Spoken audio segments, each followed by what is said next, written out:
Alors déjà, dans cette thèse, il y a l'idée qu'on ne peut pas aider une population, un terrain, des animaux, sans comprendre vraiment ce qui s'y passe. Il faut dire qu'on est dans le Maranhão, l'état du Maranhão, qui est un état pauvre, qui a été maintenu dans une pauvreté non seulement financière et dans la précarité pour les populations, mais également dans une pauvreté en termes d'études. On a très peu d'études et on commence seulement maintenant à comprendre ce qui se passe aujourd'hui sur le plan des écosystèmes, sur le plan des populations, sur le plan des cultures.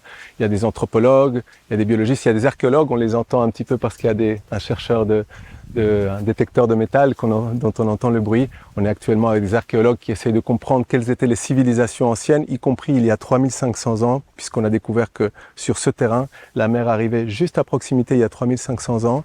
On a découvert les preuves sous forme de coquillages et on sait que la mer arrivait ici et très probablement il y avait des sambaquis, c'est-à-dire des amoncellements de coquillages laissés par des populations amérindiennes probablement qui étaient sur place et qui vivaient non seulement à l'embouchure des fleuves, comme c'est le cas ici avec le Sucuruju et le Preguiça, sur la mer, accès aux poissons de la mer, mais aussi à cette interaction entre mer et...